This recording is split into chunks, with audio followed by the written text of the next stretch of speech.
तमिलनाडु के ऊटी में जमा पाला, कारों की विंड स्क्रीन पर आए जमी ओस। ऊटी में तापमान में भारी गिरावट, पेड़ पौधों पर भी जमी ओस। बर्फ की पतली चादर की तरह दिखाई देती है जमी हुई ओस, जमीन पर बिछी सफेद कालीन की तरह दिखता है नजारा।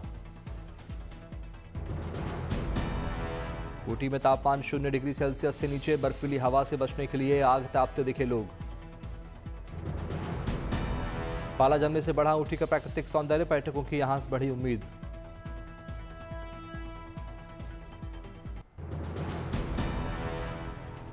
जम्मू कश्मीर की गुरेज घाटी में सीजन की पहली बर्फबारी, पहाड़ से लेकर घरों की छत और पेड़ पौधों पर भी बर्फ का ढेरा, घरों में कैद हुए लोग। यूपी के बांदा में बढ़ी सर्दी, घने कोहरे के चलते जनजीवन अस्त व्यस्त। सड़क पर फॉग लाइट जलाकर रेंगती नजर आई गाड़ियां, घरों के अंदर रहने को लोग हुए मजबूर।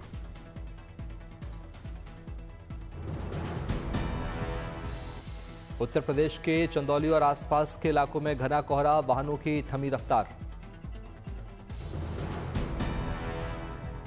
चंदौली में अधिकतम तापमान 24 और न्यूनतम तापमान 10 डिग्री सेल्सियस रहा, अलाव का सहारा ले रहे लोग।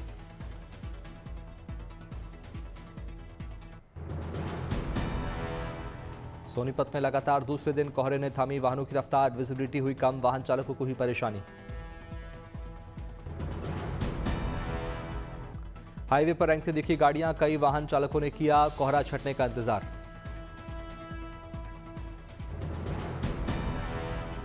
राजस्थान के धौलपुर जिले में घने कोहरे ने दस्तक दी, सर्द हवाओं के साथ कड़ाके की सर्दी ने लोगों को घरों में किया कैद। सड़कों पर विजिबिलिटी 10 से 15 मीटर तक देखने को मिली, शीतलहर से बचने के लिए लोगों ने लिया अलाव का सहारा। कोहरे और ठंड के चलते जनजीवन बुरी तरह प्रभावित, धौलपुर में आज तापमान 11 डिग्री सेल्सियस दर्ज किया गया। बागेश्वर में घने कोहरे के चलते बढ़ी ठंड, शीतलहर से बचने के लिए लोगों ने लिया अलाव का सहारा। घने कोहरे की चपेट में रोहतक, रेंगती नजर आई गाड़ियां। धुंध के कारण विजिबिलिटी हुई 0, लोगों को वाहन चलाने में हुई परेशानी। किसानों के लिए फायदेमंद है कोहरा, गेहूं की पैदावार के लिए मददगार साबित होगा कोहरा। मथुरा में सर्दी के साथ ही घने कोहरे ने दस्तक, राष्ट्रीय राजमार्ग पर वाहनों की थमी रफ्तार। औरैया में सुबह के समय कोहरा पड़ने से सड़कों पर पसरा सन्नाटा, कोहरे ने थामी वाहनों की रफ्तार।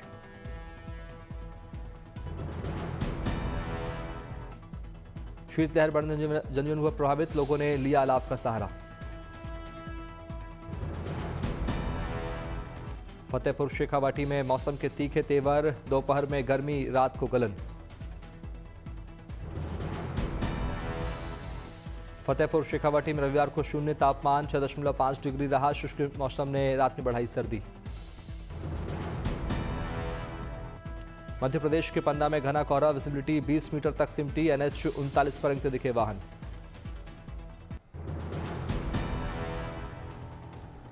अयोध्या में 27 से 31 दिसंबर तक 5 दिवसीय भव्य महोत्सव का होगा आयोजन, रामलला की प्राण प्रतिष्ठा के द्वितीय प्रतिष्ठा द्वादशी उत्सव के अवसर पर होगा समारोह। धार्मिक, सांस्कृतिक और आध्यात्मिक कार्यक्रमों की होगी श्रृंखला, रामकथा, मंडल पूजन, कथक, नृत्य नाटिका, कवि सम्मेलन और भजन संध्या से विविध कार्यक्रम होंगे आयोजित। भजन सम्राट अनूप जलोटा, तृप्ति शाक्या और सुरेश वाडेकर अपनी भजन प्रस्तुति देंगे, वहीं भगवान श्री राम के जीवन पर आधारित 2 दिवसीय नृत्य नाट्य का भी होगा मंचन। जगतगुरु रामनंदाचार्य स्वामी रामदिनेशाचार्य महाराज रामकथा का करेंगे वाचन, रक्षा मंत्री राजनाथ सिंह, उत्तर प्रदेश के मुख्यमंत्री योगी आदित्यनाथ की सहभागिता प्रस्तावित। राम मंदिर परिसर में विशाल ऑडिटोरियम, गेस्ट हाउस और ट्रस्ट के ऑफिस का भी हो रहा निर्माण, धर्मपथ पर अंतर्राष्ट्रीय रामकथा संग्रहालय का भी तेजी से चल रहा है काम। PNBA में गुड न्यूज टुडे की धूम, GNT की स्माइल को कई कैटेगरी में मिले अवार्ड।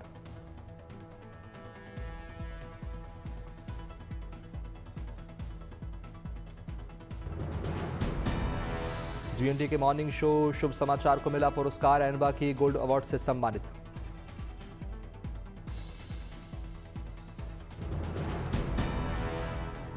जीएनटी के शो अच्छी खबर सच्ची खबर को अवार्ड, एनवा के सिल्वर अवार्ड से नवाजा गया।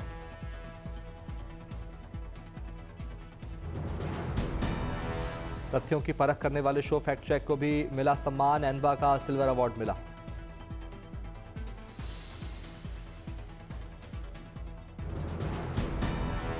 जनहित के सवालों से सजे जीएनटी के शो 7 बजे 7 सवाल को भी अवार्ड, एनवा का सिल्वर अवार्ड मिला।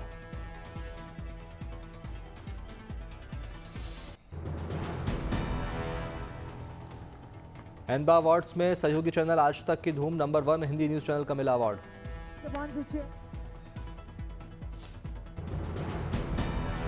न्यूज जगत की में टीम इंडिया टुडे ग्रुप की बादशाहत कायम, अंग्रेजी में इंडिया टुडे टीवी को मिला बेस्ट चैनल का अवार्ड। एनवा ने इंडिया टुडे ग्रुप के 50 साल पूरे होने पर ग्रुप को दिया विशेष सम्मान।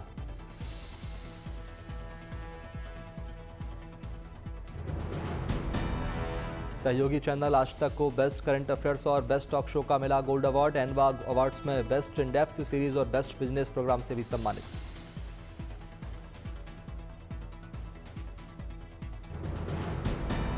टीवी टुडे नेटवर्क के न्यूज डायरेक्टर सुप्रिय प्रसाद को बेस्ट न्यूज डायरेक्टर का मिला सम्मान। इंडिया टुडे ग्रुप के चेयरमैन अरुण पुरी को किया समर्पित।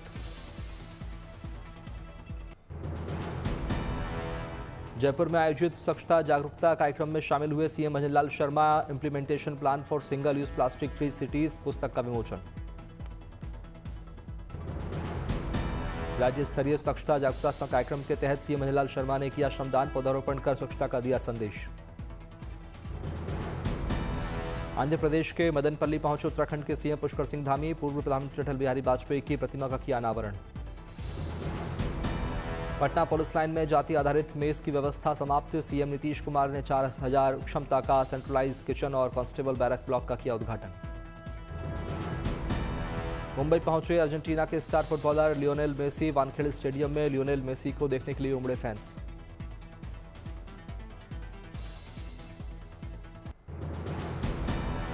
मुंबई में बांद्रे वर्ली सी लिंक पर दिखा अद्भुत नजारा। लियोनेल मेसी की लाइटों से बनी आकृति, जगमगाती आकृति ने सभी को किया आकर्षित। कोल्हापुर में केंद्रीय मंत्री सिंधिया ग्रामीण डाक सेवक सम्मेलन में हुए शामिल। डाक कर्मियों को केंद्रीय मंत्री ने पहनाई जैकेट और कैप। लेबनान में मार्शल आर्ट प्रतियोगिता में गोल्ड मेडल जीतकर वापस घर आने पर प्रयागराज लौटी खुशबू निषाद। लोगों ने फूल मालाएं पहनाकर किया भव्य स्वागत। अजमेर में डिप्टी सीएम दिया कुमारी ने जागरूकता और विकास कैंपेन की गाड़ियों को दिखाई हरी झंडी। लोगों को जागरूक करने का काम करेंगे ये वाहन। डिब्रूगढ़ में 14वें किताब मेले का हुआ आयोजन।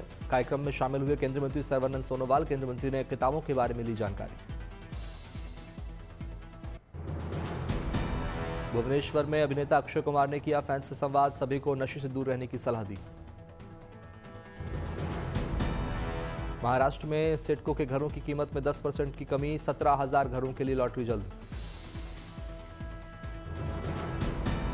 श्रीनगर में विदाई समारोह में शामिल हुए एलजी मनोज सिन्हा। मनोज सिन्हा ने किया सभा को संबोधित। पुंछ की जिला अदालत में लोक अदालत का आयोजन। लोगों की समस्याओं का किया गया तुरंत निराकरण। नागपुर में सीएम देवेंद्र फडणवीस ने वंदे मातरम गार्डन का किया उद्घाटन। सीएम ने सभा को किया संबोधित। भारत और साउथ अफ्रीका के बीच आज धर्मशाला में तीसरा टी20 धर्मशाला के अंतर्राष्ट्रीय क्रिकेट स्टेडियम में खेला जाएगा मैच। आज शाम 7 बजे भारत दक्षिण अफ्रीका के बीच सुपर संडे मैच। बड़े मुकाबले से पहले टीम इंडिया जमकर कर रही प्रैक्टिस। कप्तान सूर्य कुमार यादव और शुभमन गिल पर टिकी होंगी निगाहें। तीसरे मुकाबले में जीत पर होंगी टीम इंडिया की नजर। भारत और दक्षिण अफ्रीका ने जीते हैं अपने एक मुकाबले। 5 मैचों की टी20 सीरीज में 1-1 से बराबर पर है दोनों टीमें।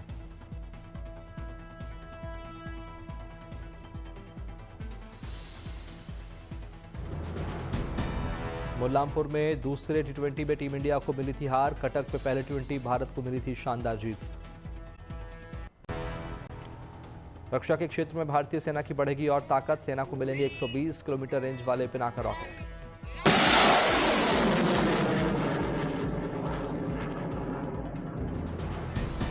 मौजूदा मारक क्षमता 40 किलोमीटर और 75 किलोमीटर। भारतीय सेना की लंबी दूरी की आर्टिलरी क्षमता बढ़ेगी। रक्षा मंत्रालय को भेजा गया डिफेंस डील का प्रस्ताव। 2500 करोड़ की डील पर जल्द सकती है मुहर। गोला बारूद के लिए भी 10,000 के कॉन्ट्रैक्ट साइन।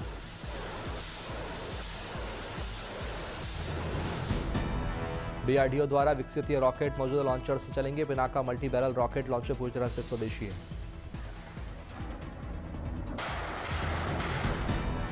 स्वदेशी हथियारों को और मजबूत करेगा पिनाका रॉकेट। ऑपरेशन सिंदूर में थी पिनाका रॉकेट की अहम भूमिका।